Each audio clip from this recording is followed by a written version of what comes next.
Coming up on this jam-packed episode of Off the Fence, where we dissect the Stayers Hurdle division again following the disappointments of Champ and Classical Dream. We also have a look at Chantry House's run in the Cotswold Chase. Where does that leave him? We take a look at a load of other Irish action, but of course we also look ahead to the Dublin Racing Festival. Who will run where and what will the ground be? All so many questions to be answered in the next 7 days. And on top of that, well, of course, we have tracker time from the boys and myself as well. Horses to add to your tracker, not to be missed when we next see them. So plenty to get stuck into in this episode of Off the Fence.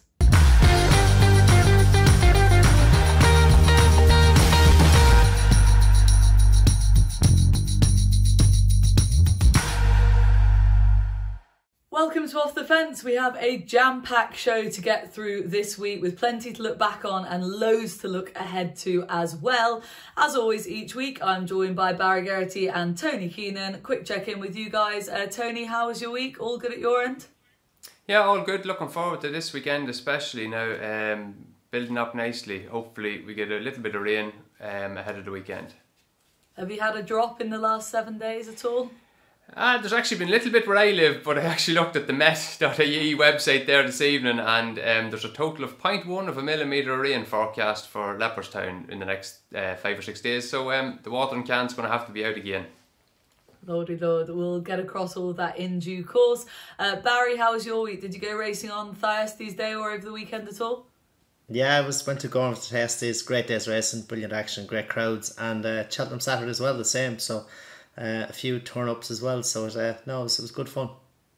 Okay, well, on that note, Barry, let's head straight to the action at Cheltenham. Let's focus in on the Cleve Hurdle. Paisley Park winning in dramatic fashion, having whipped around at the start, said goodbye to about 15 lengths, and then pricking his ears over the last and skipping a few lengths clear of Champ. Where does that leave the Stayers Hurdle division? Well, all over the shop, I think it's fair to say, Barry. What were your takeaways from the race and looking ahead to the Stayers Hurdle at the Cheltenham Festival?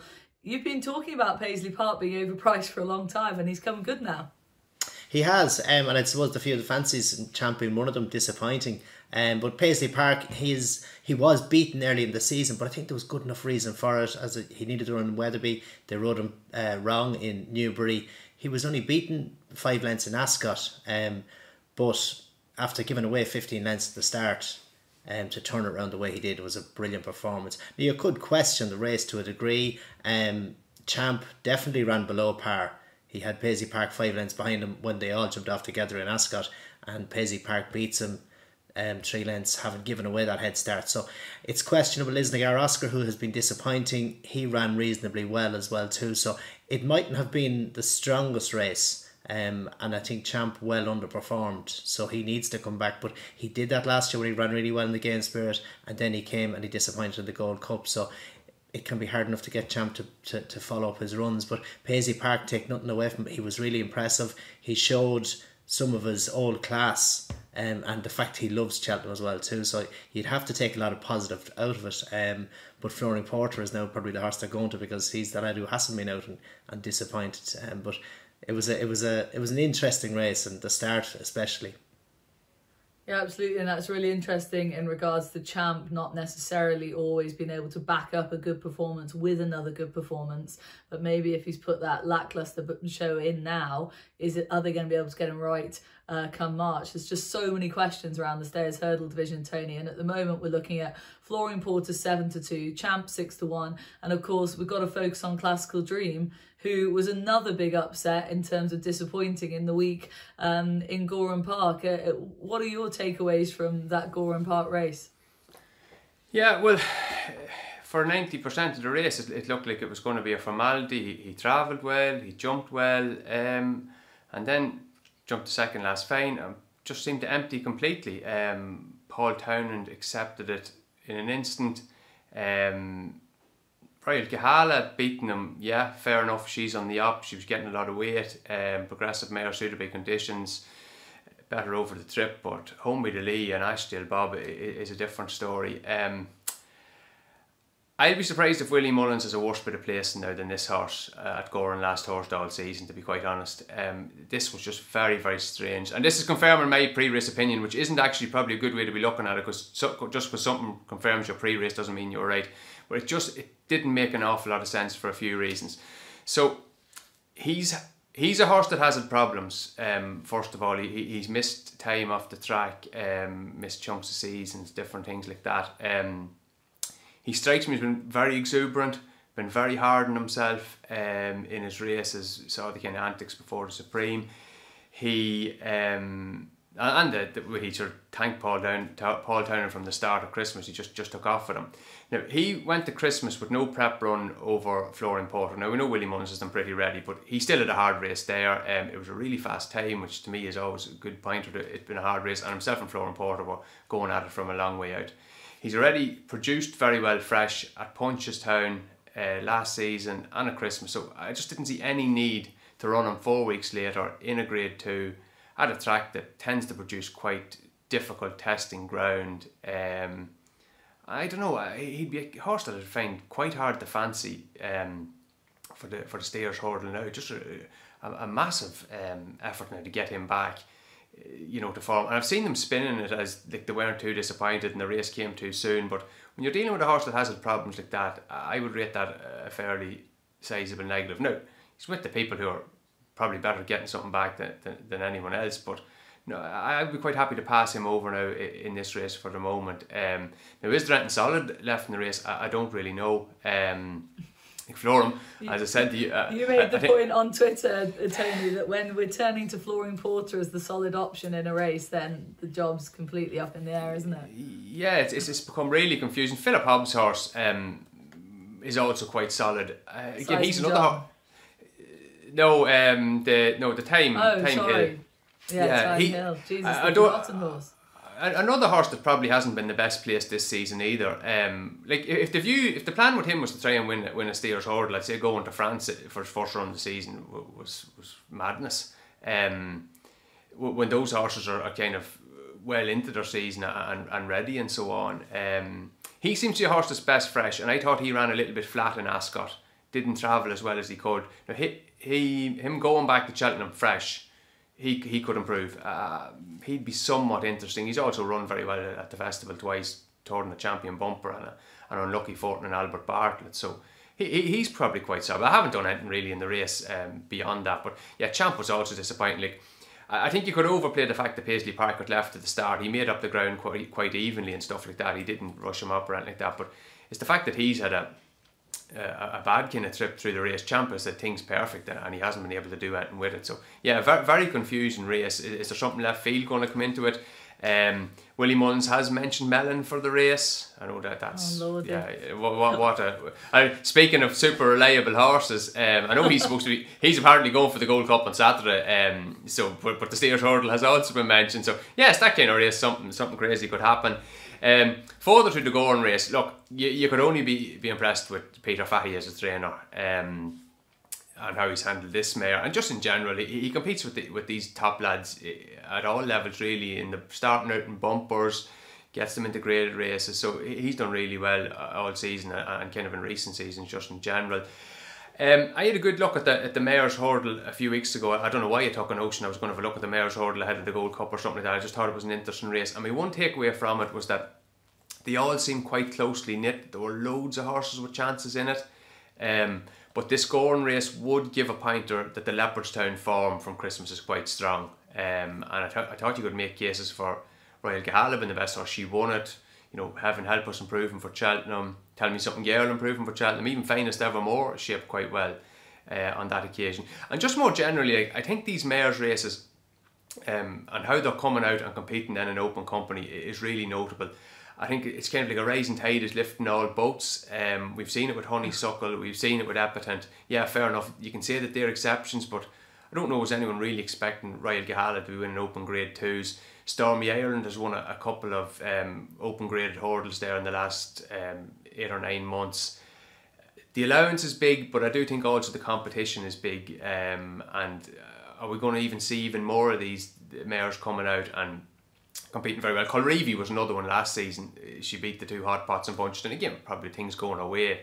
But it's just an interesting thing to bear in mind, how these horses are going to compete back against geldings, because I think it's been a brilliant invention from the programming crowd at HRA. The mare's on the rise, we like that. And just very quickly, Barry, before we move on, what would be your theory on the running of Classical Dream? Why do you think they chose to run him at Gowran instead of taking him straight to the festival? Well, just he was so fresh in Leopardstown and he charged at the start. I just wondered, did they need to get a run in between Leopardstown and Cheltenham and not go so fresh at Cheltenham? Because the walk in the Stairs hurdle, you come back down to the winning post nearly to, or where the track meets that junction at the back of the last hurdle, and you walk back round to the start. It's over a furlong, and if Flooring Porter or Classical Dream at some point decide that it's time to go, they'll be gone. So I would just feel maybe they just wanted to get him away for a day in the meantime, and I expected his class to see him through, but obviously then it didn't work. So it's slightly backfired, but we wrote off Allaho after his reappearance in the John Durkin, only for him to come out and hose up in Turles. So Willie Mullins has proved it more than one occasion that he can get one back. Yeah, very true indeed. Another division that had a pretty big shake-up over the weekend, courtesy of one horse in particular, is the Triumph Hurdle. Pied Piper goes to Cheltenham and absolutely hacks up, literally in a canter, Tony. Were you expecting that sort of performance from him? No, I thought he'd win, but expecting that was something out of the ordinary.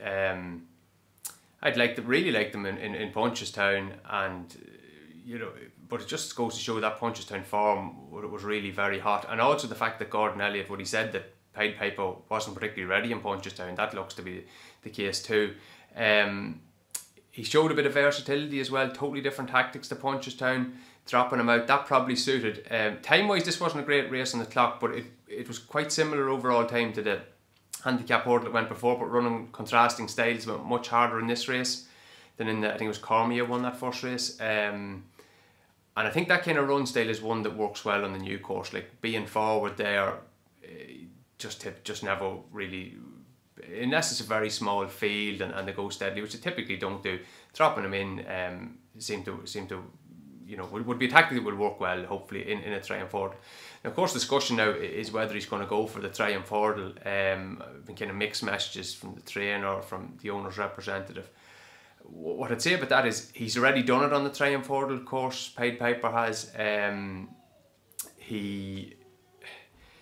Fildor, to me, has been very good. Might want a little bit of ease in the ground. He's also beaten the same horse twice, Lunar Power. Lunar Power's fine, but he's not an absolute superstar by any means, whereas this Pied Piper looked something out of the ordinary at the weekend. And again, Pied Piper, very good horse on the flat, very expensive horse. I don't know about the Supreme. Like, have they seen the Supreme? Like, we know what's in it. Did they really need to be going running? Do you really need to be going running a 4-year-old in that? It looks Binocular couldn't win it. Champion hurdle horse. No one's believes that either Field or Pied Piper are going to be that just yet. So I think the straightforward route to Triumph Hurdle would just make more sense. Yeah, and that's probably because I am a little bit financially invested as well. But yeah, I think it also makes logical sense. And Barry, would you back those thoughts up? Because I find it quite interesting, just because I'm not experienced enough to know this, but this discussion about how Pied Piper would prefer the Supreme course and distance over Fildor, and Fildor be better suited to the Triumph Hurdle. That's the sort of discussion that seems to be going on at the moment. Would you concur with those thoughts? Yeah, well, Pied Piper would look to have more pace than Fildor, so for that reason, the old course he'd handle it better than Fildor would.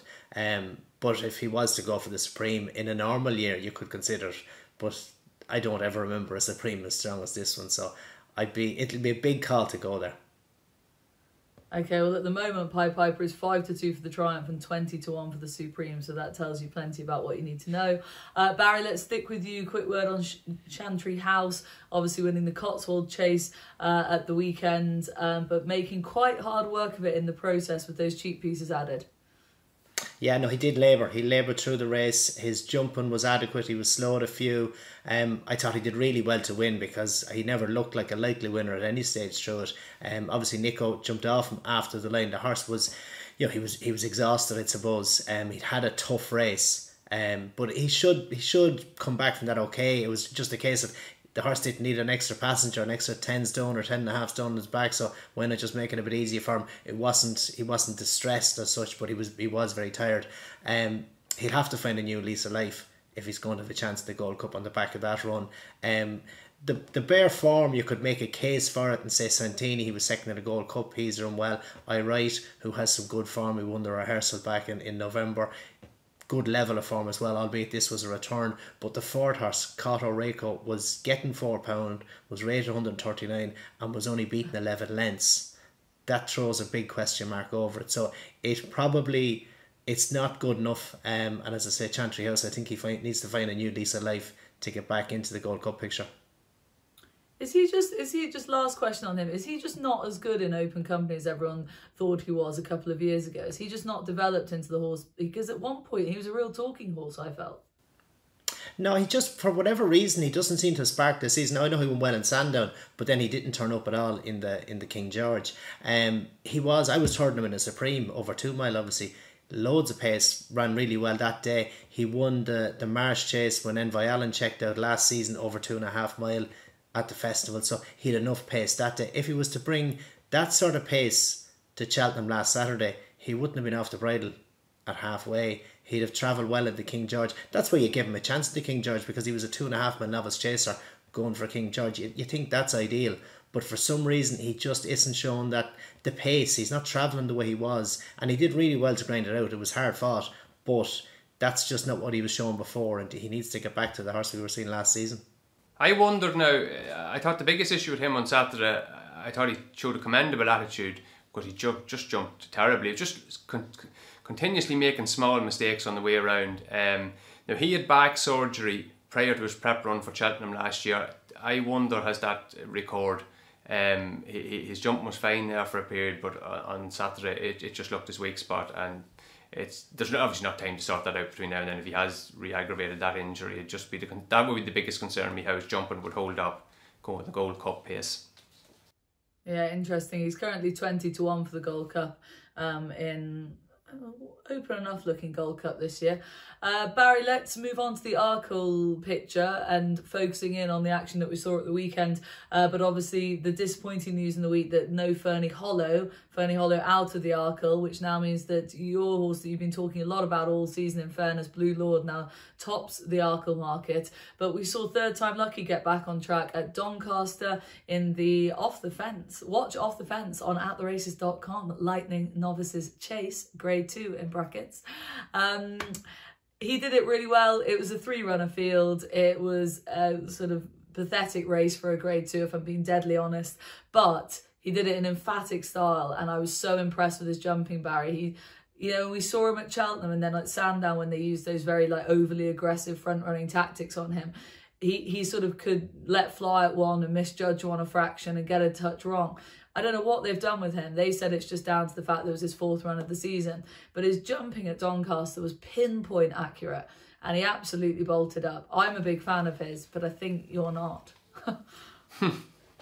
Well, no, he is a smart horse, but the Arkle is a different story. I think Doncaster was made from he's got a lot of pace. He does jump really well, albeit he wasn't at his best in Sandown. But I think he's a better horse in slightly weaker opposition where he can travel easy, but he has a lot of pace. When he steps up in company like he did in Sandown, I think he felt the pinch there, and I think it will be the same in the Arkle. He is a good horse, but I think he'd struggle just at the top level in an Arkle chase against the likes of Blue Lord, Riviere, the Tell.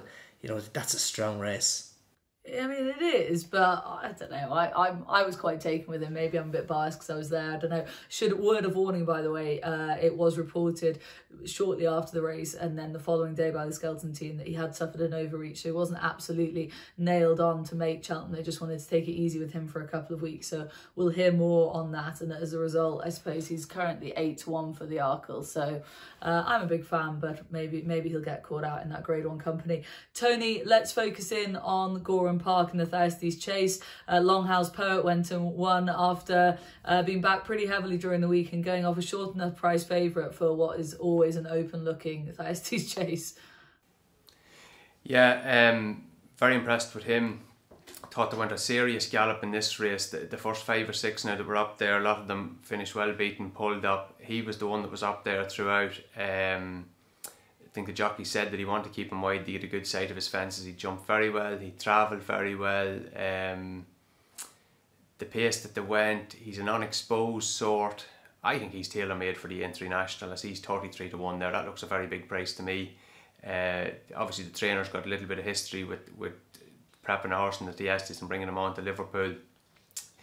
You could argue he maybe not going to be as effective on better ground, but they obviously water extensively there, and it's not like he has placed in a Grade 1 on better ground at the Dublin Racing Festival as a novice hurdler. Excellent Grand National trial. And yeah, I'd be keen on that 33 to 1. The other horse I just mentioned, Barry's going to go into this later on, but I also thought of Scary at 10, where ran a lovely race first time back, starting late against horses that were race fit. He had been intended to run in the Beecher early in the season, missed that with a setback. It's hard to come back against the horses that have had their prep runs for this, and I'd be expecting him to go on. And it was probably quite obvious that he'd go for the sponsors race at the festival, but he'd look the right type for it anyway.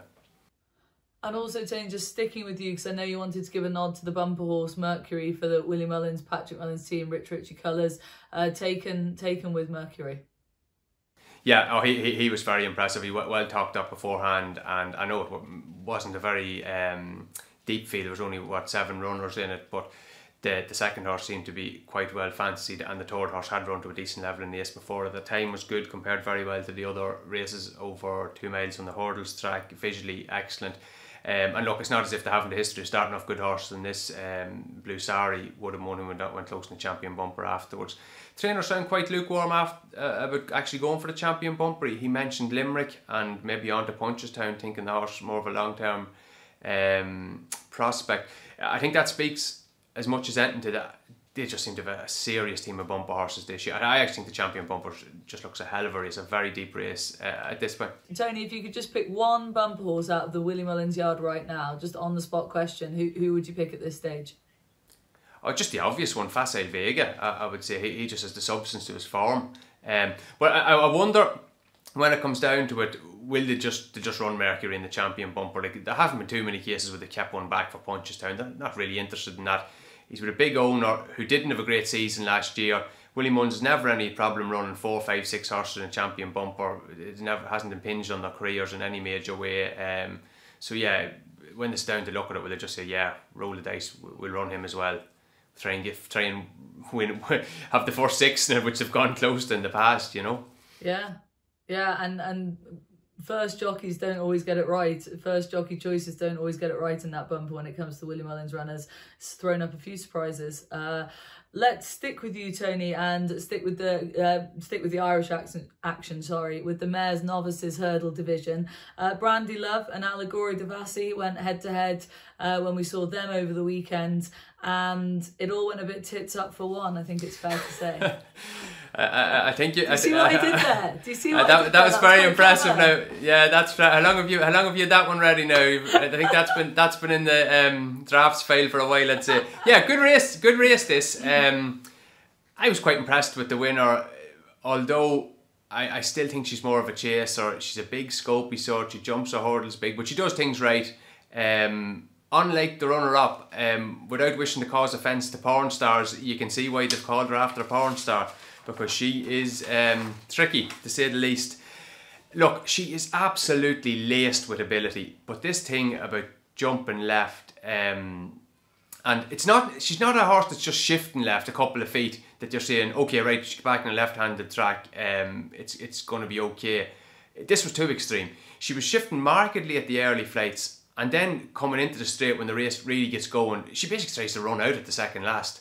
An awful job straightening her back up again, and she's still only beaten the few lengths. I'd be very worried about her now in the dawn run, even going back left-handed, doing something a little bit crazy. And also, her run style really wouldn't be conducive to that track. As I was saying about Pied Piper earlier, it's definitely not conducive to that dawn run. Usually the dawn run winner comes from off the pace. You get a big field. There's a long run. What have you got? 2 flights of hurdles in the last 7 furlongs. So yeah, she was shortened up for the dawn run off the back of that. No, I didn't see that at all. I would have respect for the winner. Although what I would say is, on a weights and measures, Allegory Devassi has only come out the equal of Lunar Display, the third horse of Joseph O'Brien's, because it was carrying a penalty. And I thought it didn't really get to run the race either. Probably got a little bit much to do, and then got in a little bit caught in the backwash of the fall, or a bit of trouble then coming to 2 out. So yeah, very interesting race, but I don't know, is the Dawn Run winner, was it in that race? Yeah, and Barry, just focusing in on Brandy Love, obviously what Tony's saying there about how it's more than just the sort of drift left, it's sort of a abrupt, sharp jump left. Would you be worried about her going around Cheltenham, or are you more in the camp of she'll be fine going that way around? Or do you think it's more of a problem, I guess? I wouldn't say she'd just be fine, but she'd be a lot better. And it's only her second run of a hurdle, so the more she does it on the last day in Fairyhouse, the more of a panic it is, and she's been corrected and pulled back. But when she's going left-handed and she's less of an option to go left, she'll become a little bit more comfortable with that, I would imagine. So I think she'll be better going left-handed, but you'd love to, obviously you won't see it now with the short time between now and the festival, but you'd love to get a run into her left-handed and try and get her some confidence really. But I think it'll be easier for her going that way. And as well, you might find she might relax better, because when she is going left, she's pulling left, which keeps her in her jockey's hands. Where if she's not going as badly left, and you can let the wing of the hurdle or the running rail on the approach to the hurdle keep her straight, you're not having to have as much contact, which might just help then in that sense. But she will be better, but whether it'll be good enough to win a race like that, I couldn't say. Or I wouldn't be confident, I'd say. Yeah, let's just stick with you then, Barry, because the other race I wanted to touch upon was at Naas. We saw some nice staying chasers up over the novice staying chasing division. Statler winning there was pretty impressive, but I liked plenty of horses in that race going into it, but I thought the front two put up decent staying performances from both of them. And now Statler's 3-1 for the National Hunt Chase at the festival. Yeah, Statler and Fruit to Lennon, they pulled right away from 2 out from some smart horses. I thought Vanilla was running well, he seemed to be jumping smarter, but he got left from dead from the second last, and the two of them pulled away. But Statler, for me, he jumped brilliantly on his first number of fences, didn't jump as well in Naas, and he looked a little bit novice-y. But yet he gave away a bit of ground at the last, but still got back up to win. I thought it was a big performance for him with how he jumped. But I would have thought there's plenty of room for improvement with his jumping. They'll get a school in, possibly around Leopardstown, maybe before Cheltenham, if the ground was right. They'll get a school somewhere, I'd imagine, get some practice into him. But I thought it was a good performance to win, despite only small errors, but they were enough to get him beaten in that company. Yeah, and if they can get him jumping a bit better, would you be on his side come the National Hunt Chase at the festival? I would, very much so. Well, he jumped so well first time. As I say, maybe it was just a step up in grade that found it out his inexperience. But no, I would like him, definitely. The way he got back after the last, after giving away some ground, was a big performance. Yeah, there's been plenty of action to reflect on in the last 7 days in Ireland and England, and only today on the Monday, we got to see Kilcrutt finally get off the mark over hurdles on his third attempt, having been beaten at very short odds on his first and second runs this season. Just a quick nod to him, Barry. He's really, this was obviously a step in the right direction, that goes without saying, but he's got a very steep hill to climb now heading to the Cheltenham Festival, doesn't he? Well, he won nicely, as you would expect him, and at the odds he was at. But in a normal Supreme, maybe you could make a case for him. But he's been beaten twice in maidens, and he wins an average race, you could say. So he has a long way to go from there to beat what's in the Supreme. But it was a step in the right direction. But I'd rather see him in a Ballymore, but they seem to be committed for the Supreme. Yeah, it's interesting that.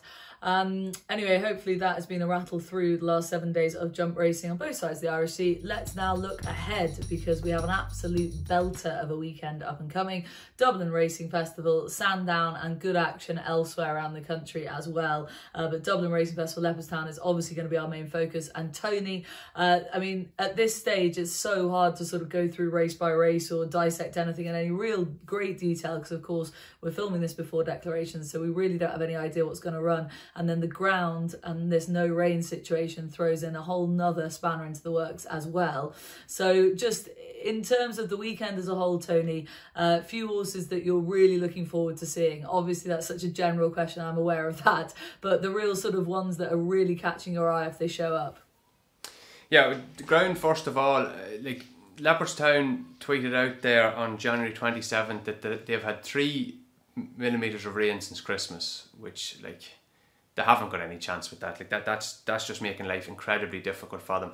The average rainfall in Dublin in the month of January is usually about 60 mils. Last year, the 120 mils in the month of January. Now, fair play to them. They're doing their best with this, because the latest report, they've actually put 160 mils of water onto the track as of this evening, I presume. So the vibes are there's going to be a good bit of ease. I think they're calling it yielding at the moment, but it's not ideal because it's artificial. It's probably not ideal for long term at the track. It's not ideal if you get a shower of rain in around race time, which tends to create biases, I find anyway. But yeah, they've had no luck there with the amount of rain. That's climate change for you, I suppose. And just in general, I think it's confusing for punters as well, because sometimes the official going, it may well be slower than the official going. Because there definitely was a case of that with the water from the Saturday into the Sunday. It was officially the same, but times would have said it was way slower. And just broadly speaking, this meeting has been a much better trials meeting for Cheltenham when the ground has been on the slow side, and the year or two were really fast ground. The trials didn't work out just as well as that. The other thing I'm looking out for, Henry de Bromhead stable form. Like this has just been a persistent issue over the last 2 months. Just the statistics on this. So since the start of December, he's at 12 winners from 152 runners. He's hitting at about a 7.9% strike rate. Just through all of last season, he was hitting at a 14.4% win strike rate. Now the place numbers aren't massively different, but you know they're not running as well as they could be. A lot of these winners have been kind of ones that should have won. You know, Gailey Billy down in Tremor, Envoy Allen, Journey for me. Chantress, Innovative Bob Ollinger, Course of Blame, very short price at Goran last week. So yeah, there's pressure on there now, I would say. Pressure on the trainer, pressure on the jockey. Honeysuckle is going to be a big one, because look, there's never, I don't think they've gone through a period as bad as this in a little while. He's still got a lot of fancied horses for Cheltenham. Not all of them are going to be prepping for the meeting this weekend, but yeah, it'll be very interesting to see how that develops over the next couple of weeks. But yeah, I'd say there's a few more nerves there that would ordinarily be the case. I don't want to get too tied up in predicting what's going to run here. Like, it's Monday evening, we're recording this, and I've got a bit of a kick in trying to predict what's going to run. Even be entered the last few weeks, Tuesday tends to give you a slap in the face. But look, some of the graded races, I think there's a chance to be quite weak, just with the ground and with maybe Gordon Elliott hasn't been that interested in the meeting the last couple of years. Really looking forward to the handicaps. The Gold Cup at the minute, 18 are entered in it. Looks like it could be a really good field. I'm not so sure if that actually will play out. We'll see. Spring Juvenile Hurdle looks like it could be a right race. Vauban is there for the Pied Piper form line. Field d'Or, possible runner. I'd say not a certain runner, although we'll see how that develops, because Santa here missed out his run in February going ahead to Cheltenham. Did that cost them? Possibly it did, so they might want to get a run into him. Willie Mullins Novice Chaser is going to be very interesting. How they galloping the Champs obviously in the big race, but I'm quite interested in what he's going to do with the 2 milers. He took an unusual step in that he entered a lot of the novices in the Dublin Chase, the open race on Sunday, that Chacun Pour Soi also entered in.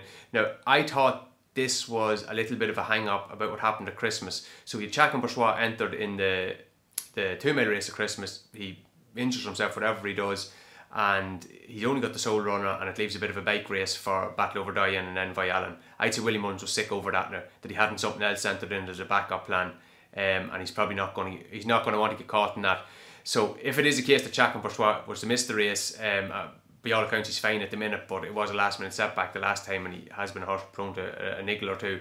Like, is he going to do something where Blue Lord maybe runs in it, or Houghton Couleur, or Saint Sam? I think that would be my reading on that there is a bit of a backup plan there, because do you really want the 3 of them going at it in an Irish Oracle ahead of Cheltenham?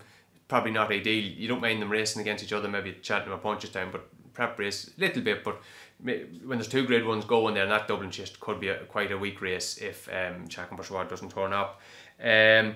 Yeah, look, as I've mentioned this before, but I'd be quite keen to take on Sir Gerhard in his race on Sunday. We'll have to see what pitches up there, but that looks like it could be quite a decent race. And the only horse really I've had a bet on is the horse in the bumper. Very obvious horse here, but Facile Vega to me looked like a horse that should be a little bit shorter than what he opened up. But to me, he had a feel of a little bit of an odds-on shot in that race. He was brilliant at Christmas. Farmers from Frank since, excellent time. American Mike is in the race, but I would be working off to something he probably won't run. And I would have the sense that Facile Vega is the best of their bumper horses. So yeah, he can be quite solid short one, I would think. at this point. But we will know more when declarations come out on Tuesday, and obviously on Thursday and Friday we'll have a better idea. Absolutely, we will look forward to it. And on the topic of stable form, you're worried about Henry de Bromhead coming into a big weekend like that. Well, of course, Paul Nicholls sending over Frodon and Grenadine adds a bit of excitement, bit of a twist to the Grade 1s, the Gold Cup and the 2 Mile Chase, obviously. But he's in terrible form as well. I think he's had seven winners in the whole month of January, which 7 or 8 winners, which for him obviously would be a shocking month. So it definitely does add a different angle, but anyway, something will be across all weekend. Cannot wait for the action to unfold. But away over here at the weekend, Barry, plenty not to ignore either, because we've got the Scilly Isles, the Contenders Hurdle, and action up at the Towton up at Wetherby as well. Just to start, Barry, down at Sandown, I'm very much looking forward to L'Homme Presse in the Scilly Isles. Would you be with him or against him at this stage? Well, I know we don't know what's running, but I think he is a certain runner as long as everything goes to plan coming up Saturday. I do like him a lot, and I was very impressed with him in Cheltenham on soft ground, but I just wonder about Pictori. I would be inclined to oppose L'Homme Presse on the better ground in Sandown. He was really impressive in Ascot. He's rated above, a pound above him by the handicapper, and I just think on the price that we go with him, he was very impressive. He has a lot of pace, and I think the better ground is going to play to his strengths and maybe work against L'Homme Presse. You have the Contenders Hurdle there as well, which is obviously very competitive. You've got Garja Dreams, Goshen back going right-handed, but after having had a tough race in Lingfield, he's there. You have Song for Someone, who's very good at this level as well too. But I thought the horse Hunter's Call, who I felt should have won the Beulah Hurdle if they'd just taken their time a little bit longer with him. Now, he got beaten in Haydock behind Tommy's Oscar, but I think that track was just too sharp for him, and he didn't have the pace for the gallop that went. But I think if they rode him here with a little bit more restraint than they rode him in the Beulah, he'd be the one for me maybe to overturn, and he's there at a fancy price. Yeah, interesting. And just a quick mention up at Wetherby, the Towton Novices Chase, the horse that we've been a big fan of since we saw him win at Newbury a good couple of months ago now, Ahoy Senor. I think you were pleased that he missed an intended target, and this Wetherby race might be a bit of a step in the right, a fairer stepping stone for him. What would we be, other than the natural answer that we'd like to see him win at the weekend, just in terms of the way in which he races and jumps, what would we be looking for him to build on when we see him on Saturday, if we see him on Saturday? Yeah, well, I think the extra week from not being at Cheltenham, he would have been competitive if he turned up in Cheltenham in some level of form, but the extra week I think is a good thing for him. You just want to see him like in Newbury, halfway down the back, just tanking and winging fences and pulling away from the field. It's a nice race, but he should be better. St. Palou is there. He's after coming through, after winning 3 handicaps. He's climbing up through the ratings. Does He Know is there as well, who ties him well with 3 under through 5. But if the High Seigneur turns up like the same he was in Newbury, he should go away from these, and that's what we want to see. But you'd love to see him not having a tough time, and something he can build on then. Yeah, absolutely. Fingers crossed he runs on Saturday and that it all goes his way. Barry, what are you looking forward to over the weekend at Leopardstown at the Dublin Racing Festival, just following on from what Tony's covered already? Yeah, well, I suppose the ground is the big concern, but they have been watering extensively before Christmas and right through, so I think the continuous watering for such a long period of time is going to help.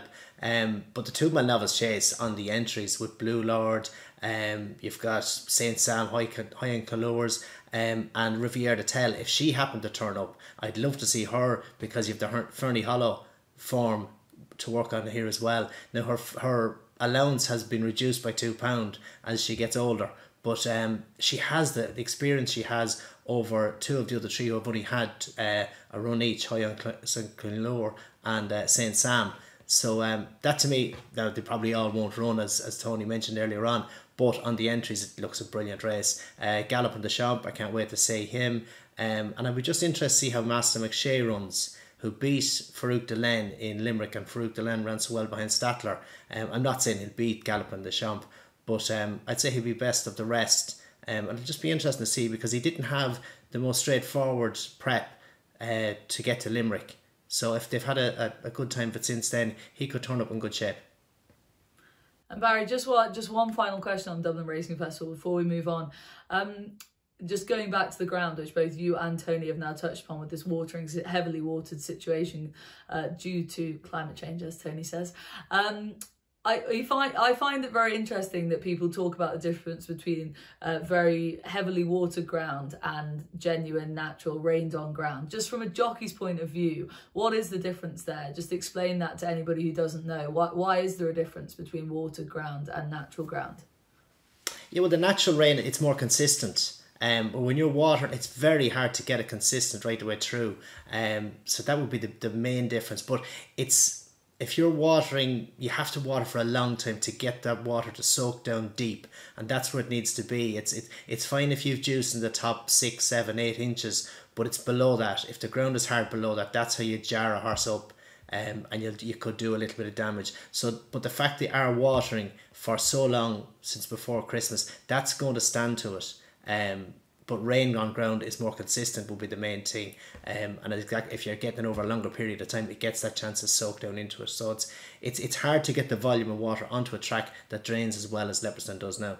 Well, it'll be very interesting, and they've obviously put a huge amount of effort into the Leopardstown track already, so fingers crossed it goes well for them this weekend. Much looking forward to that and the UK action, and I think that just about wraps up proceedings for looking back and looking ahead. So all that's left for us to do is a bit of tracker time. My horse, I'll go first, is Good Risk at All. Sam Thomas's novice hurdler, got beaten to second in the week at Warwick, but should have won, looked all over the winner. A bit disappointed they didn't, but he's got a fairly handy handicap mark, and I think he'll be winning races before the end of the season. He's got that good bit of form line between him and John Bon from his novice hurdle, in a novice hurdle, and yeah, I just think his mark of 128, I think it is very fair indeed, and I think he should come good this spring at least once, if not twice. So Good Risk at All for me, please. Tony, I think we'll go to you next. Who's your tracker horse, please? Evergreen and Red ran 8 in, I think it was 2nd division of the 4-year-old maiden hurdle at Naas on Sunday. Like we've been talking about there, I think they were watering the ground, and they got a shower of rain during the card. I think it created a little bit of a track bias. You didn't want to be down the inner on the hurdle track. So this horse was entered in the Triumph hurdle, so obviously a positive sign there, despite not having run over hurdle. He was far too keen in the early part of the race. Travelled really well into it, looked like between the last two he's going to play a part, but he's in the wrong part of the track, and then he's absolutely ploughed the last. Yeah, he finished, he just shaped much better than his 8th place finish. I think now, because it's past the 1st of February, he's going to be entitled, if he does win a maiden hurdle now, he's going to be entitled to retain his novice status through the summer, which could be quite useful because he was quite effective on better ground there during the summer on the flat. So yeah, he could be okay. Okay, Evergreen and Red for Tony. And Barry, just you and your tracker horse, please. Who have you picked out from the week just gone? Well, I think the Tiestas is a race that's going to throw plenty. Obviously, the winner Long as Poet was very impressive. I thought Franco de Port, who went very wide all the way for better ground, he's going to do well as well when he gets better ground. And the handicap improved, he stayed really well. Deal Kerr, I thought Sam Ewing did brilliantly on him because his jumping isn't great and he came from a long way back. He could be competitive on soft ground in a handicap as well. But Ascaria 10, who was ridden aggressively early on, travelled well into the race, got tired. He didn't maybe just see out the trip in the National Hunt Chase last year. But I think on better ground with that run under his belt, he should be able to progress in a handicap. Brilliant. Sounds good. Ascaria 10 for Barry, Evergreen and Red for Tony, and Good Risk at All for me. And I think that just about wraps up proceedings for this episode of Off the Fence. Thank you very much for watching. Stay tuned next week because we'll have a full show dissecting the Dublin Racing Festival, and we will know loads more then looking ahead to the Cheltenham Festival. I cannot wait. Big week ahead. You guys enjoy it, and thank you very much for watching. That was Off the Fence.